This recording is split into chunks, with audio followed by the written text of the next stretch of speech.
संविधान वाकई खतरे में है। संविधान ऐसा नहीं है कि खतरे में नहीं है। तो जब संविधान पर सही मायने में हमला हो रहा है तब ये लोग चुप क्यों है? सुप्रीम कोर्ट ने एक महत्वपूर्ण जो अनुसूचित जाति और जमाती के लोग हैं उनके लिए एक जजमेंट उन्होंने दी है। बहुत सारे अनुसूचित जाति और जमाती के लोग यानी जिन्हें हम एससी कहते हैं शेड्यूल कास्ट और एसटी कहते हैं शेड्यूल ट्राइब, इन लोगों को बहुत लोगों को ये पता भी नहीं है कि क्या जजमेंट पास हुई है। जितने भी राज्य भारत में हैं वो अपने अपने राज्य में अनुसूचित जाति यानी एससी और अनुसूचित जमाती यानी एसटी के लिस्ट में वो ग्रुप्स कर सकते हैं। लेकिन ए बी सी डी ये बाइफर्केशन अगर एससी में हो जाए और एसटी में हो जाए तो हमारे जो कैंडिडेट सुटेबल होने के बावजूद भी ए बी सी डी में कभी अप्लाई नहीं कर पाएंगे और कैंडिडेट नॉट सुटेबल कहकर हमारी जो रिजर्वेशन है ये डी रिजर्व, ये जो सीट्स है ये डी रिजर्व कर दी जाएंगी। इसलिए हम लोगों को इस कानून के खिलाफ लड़ना है। संविधान खतरे में है ये बोल बोल के इंडिया आघाड़ी ने अपनी सीटें बढ़ा ली, एमवीए ने महाराष्ट्र में सीटें बढ़ा ली और फिर संविधान खतरे में है ये बताकर महाराष्ट्र की, हरियाणा की ये सारी इलेक्शंस स्टेट में लड़ी जाएंगे। संविधान वाकई खतरे में है। संविधान ऐसा नहीं है कि खतरे में नहीं है। संविधान वाकई में खतरे में है। लेकिन जो लोग संविधान खतरे में है ये कहकर संसद में गए हैं, अभी विधानसभा में जाएंगे, तो जब संविधान पर सही मायने में हमला हो रहा है तब ये लोग चुप क्यों है? जिस संविधान को बचाने के लिए भारत के लोगों ने इनको संसद में भेजा है, महाराष्ट्र की, हरियाणा की, बाकी की और विधानसभाओं में भेजने वाले हैं, फिर जब संविधान खतरे में वाकई में है तो ये बातें क्यों नहीं कर रहे? सुप्रीम कोर्ट ने एक महत्वपूर्ण जो अनुसूचित जाति और जमाती के लोग हैं उनके लिए एक जजमेंट उन्होंने दी है। बहुत सारे अनुसूचित जाति और जमाती के लोग यानी जिन्हें हम एससी कहते हैं शेड्यूल कास्ट और एसटी कहते हैं शेड्यूल ट्राइब, इन लोगों को बहुत लोगों को ये पता भी नहीं है कि क्या जजमेंट पास हुई है। और ये उनसे उम्मीद भी नहीं करता मैं कि उनको सुप्रीम कोर्ट की इतनी बड़ी जजमेंट पढ़ के उस पे वो अभ्यास करे या उस पे कुछ प्रतिक्रिया दे। ये तो हमारे जैसे पढ़े लिखे लोगों का, आपके जैसे पढ़े लिखे लोगों का, हमारे समाज में एडवोकेट्स जो है, पढ़े लिखे वर्ग जो है, ये उनका काम है उन्हें समझाना। जितने भी राज्य भारत में हैं वो अपने अपने राज्य में अनुसूचित जाति यानी एससी और अनुसूचित जमाती यानी एसटी के लिस्ट में वो ग्रुप्स कर सकते हैं। यानी कोटा जो दिया हुआ है उस कोटा के अंदर वो कोटा लागू कर सकते हैं। बाइफर्केशन इन रिजर्वेशन कर सकते हैं।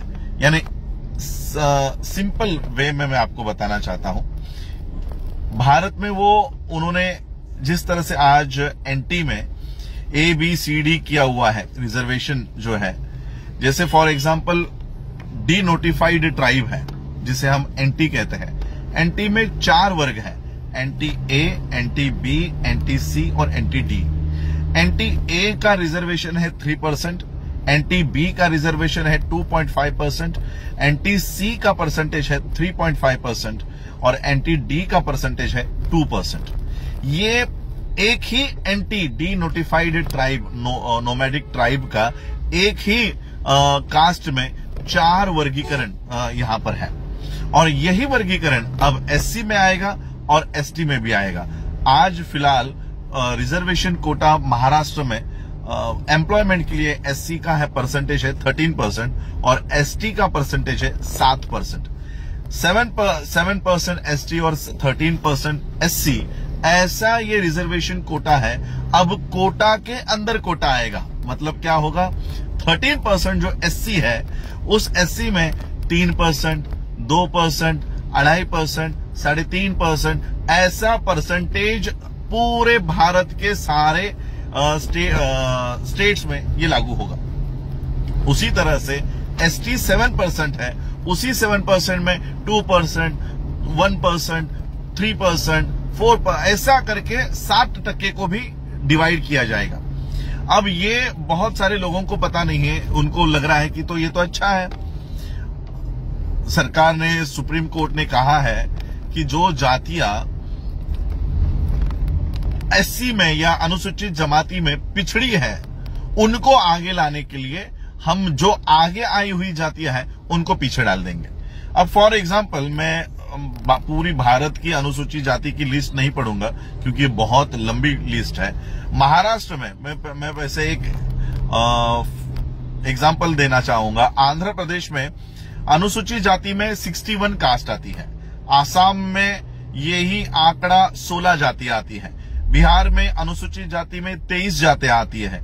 गुजरात में अनुसूचित जाति में 36 जातियां आती है। हरियाणा में अनुसूचित जाति में 37 कास्ट आती है। हिमाचल प्रदेश में यही आंकड़ा 57 जातियां है। झारखंड में 22 जातियां एससी है। कर्नाटक में 59 भी नहीं, 101 जातियां कर्नाटक में एससी है। केरला में केरला में यह आंकड़ा 69 है।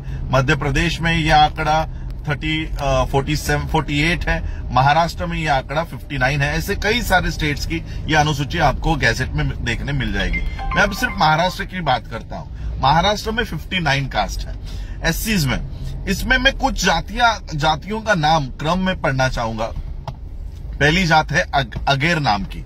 अगेर, अनामुक, आरयमाला, अरवमाला, बहना, बहाना, बाकड़, बांट, बलाही, बलई, बसूर, बरूड़, बंसूर, बंसोड़ी, बसोड़, बेड़ा जंगम, बुड़गा जंगम, बेदर, बाम्बी, दारू, असोरी, चमाड़िया, चमारी, चांभार, चमगर, हराली, ऐसी बहुत सारी जातियां हैं। भंगी, बिंडला, ब्यागरा, चलवादी, चेन्ना दसर, दक्कल, ढोर, दोम, यलमवार,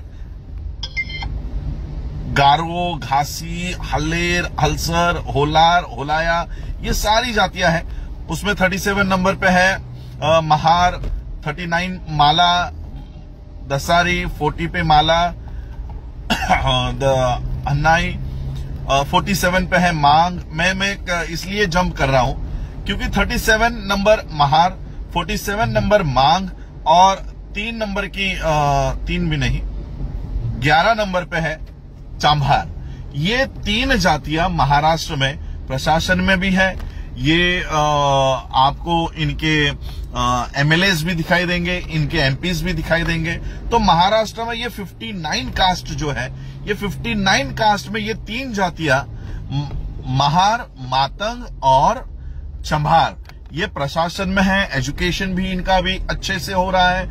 नौकरियां में भी एससी के जो सीट्स है यहां पर ये आपको पाए जाएंगे। अब ये 3 कास्ट जो यहां पर आगे आई है, यानी हमने कभी भी महाराष्ट्र में ये जातियां कभी नहीं सुनी थी। अहेर, अनामुक, आरय, बहाना, ये सारी जो जातियां हैं महाराष्ट्र के लोगों को पता भी नहीं होगी कि ये हमारी जातियां है, ये एससी की जातियां हैं। कई सारी जातियों को तो हम पहली बार हम लोग इनके नाम सुन रहे होंगे।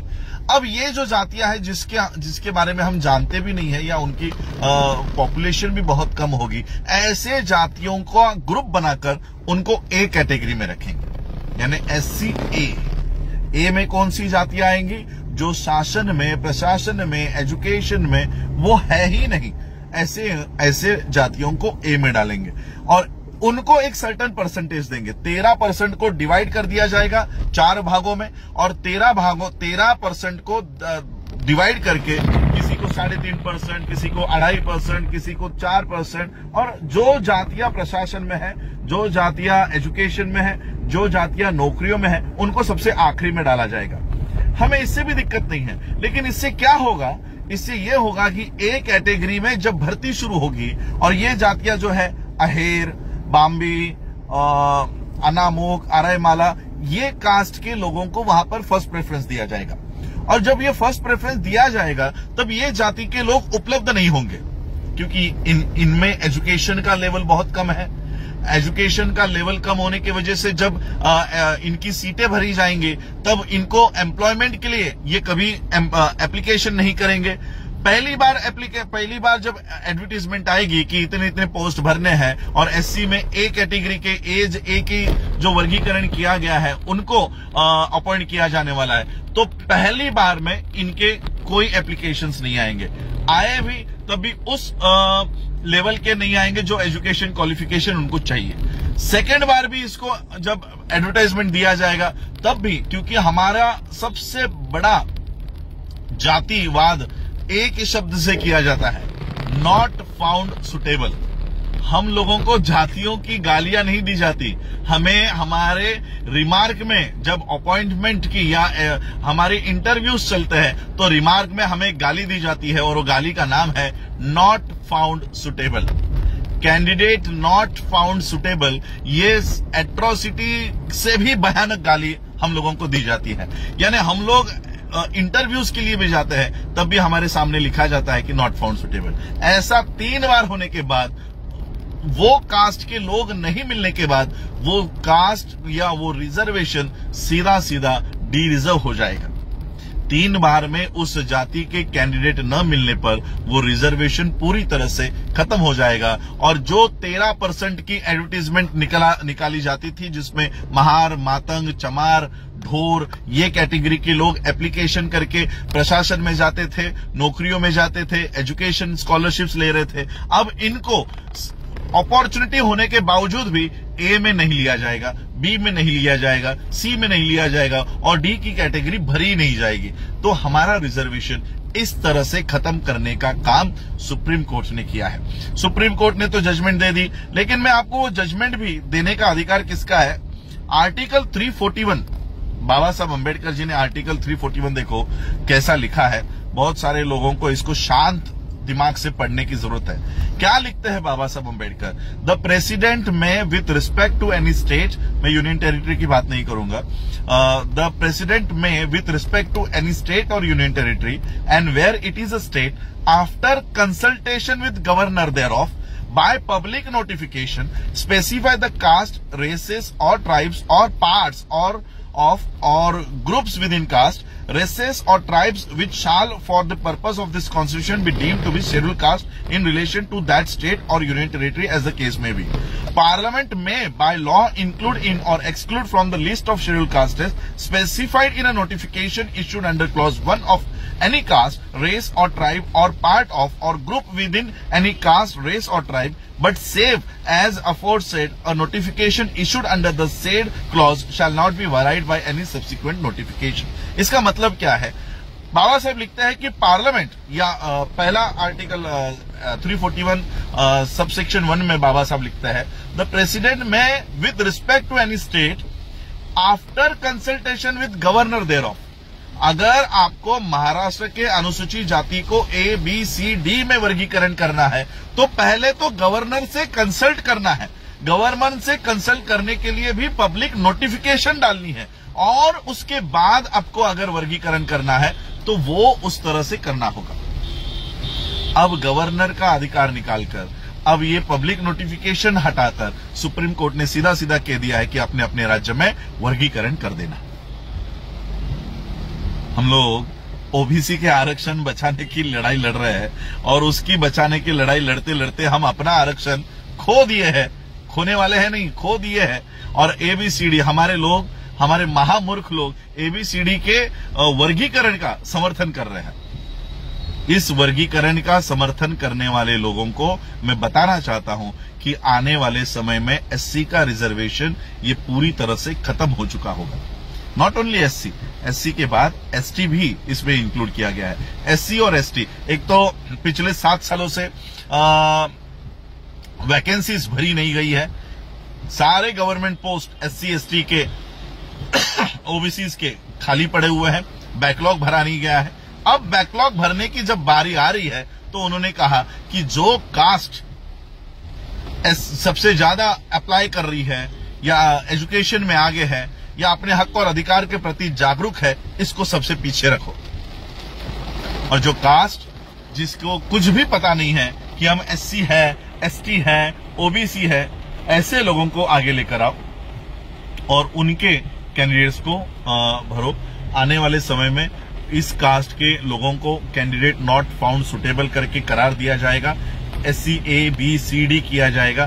A की कैटेगरी धीरे धीरे खत्म हो जाएगी, B खत्म हो जाएगी, C खत्म हो जाएगी और D को कभी भी भरा नहीं जाएगा। हम लोग D कैटेगरी में चले जाएंगे। महार, मातंग, चमार, भोर, पंजाब के चमार, बाकी जाटौस, ये जो लोग आज शासन, प्रशासन और एजुकेशन में दिख रहे हैं, ये आने वाले समय में पूरी तरह से शासन प्रशासन से निकल जाएंगे। MPs, MLAs की सीट, रिजर्व सीट जो है, वहां पर भी इन लोगों को कभी आने का मौका नहीं मिलेगा। इस तरह से ये कानून है और इसलिए मैं आप सभी लोगों को कहना चाहता हूं, आने वाले समय में हम लोगों को आरक्षण बचाने की, SC और ST के लोगों को आगे आकर की वर्गीकरण, तेलंगाना ने तो कल ही जाहिर कर दिया कि हम भारत का पहला स्टेट होंगे जहां पर हम SC और ST में इस तरह का बाइफरकेशन करेंगे, ABCD वर्गीकरण वो लोग करेंगे।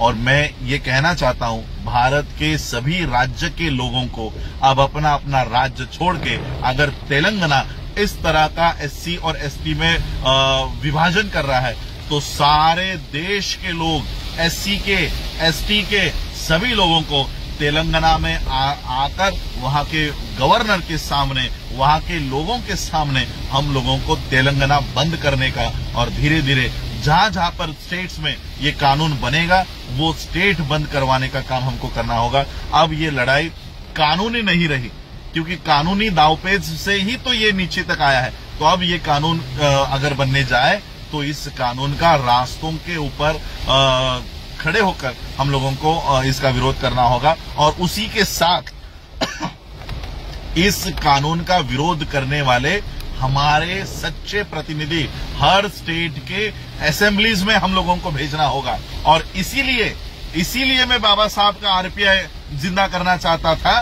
कि आज सभी स्टेट्स में ये काम होने जा रहा है। हमारे लोगों को प्रशासन से बाहर निकाला जाएगा, पॉलिटिक्स से बाहर निकाला जाएगा, एजुकेशन से बाहर निकाला जाएगा और हमारे जो गधे 131 दलाल MPs संसद में बैठे हैं, ये इसके ऊपर मुंह तक नहीं खोलेंगे। और इसलिए हमें हमारे सच्चे प्रतिनिधि, सच्चे और पढ़े लिखे प्रतिनिधि, ऐसे नहीं कि मुझे बोलने नहीं दिया जा रहा, मुझे अत्याचार किया जा रहा है, ऐसे वाले नहीं, हमें स्ट्रांग प्रतिनिधि, पढ़े लिखे प्रतिनिधि हम लोगों को संसद में और विधान भवन में, विधानसभाओं में हम लोगों को भेजना है। ये लड़ाई आने वाले समय में मैं हाथ में ले रहा हूं, क्योंकि मुझे पता है जब पूरा देश जल रहा होगा तब मैं किसको धम्म समझाऊं।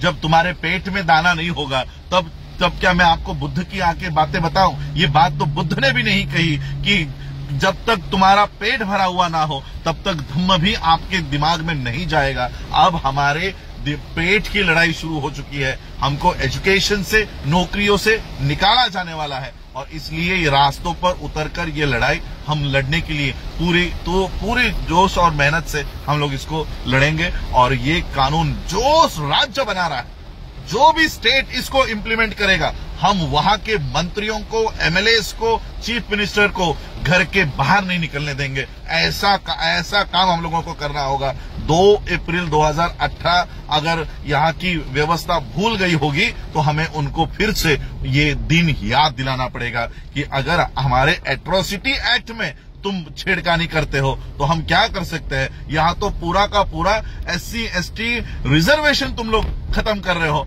और ऐसे हालात में हम घर पर चूड़ियां पहनकर नहीं बैठने वाले हैं। हम रास्तों पे उतर के जितने भी MP MLAs, MPs तो यहाँ पर रोल नहीं आएगा, जितने भी MLA इसके फॉर में वोट करेंगे या इस कानून को लागू करने का काम करेंगे, सबसे पहले तो SC के MLAs को पीटेंगे, SC के MLAs को पीटेंगे, उसके बाद जनरल वालों की बारी आएगी, CM की बारी आएगी। तो यही मैं आज आप लोगों को समझाना चाह रहा था कि SC का और ST का रिजर्वेशन खत्म हो चुका है, बस राज्यों को वो लागू करने की देर है।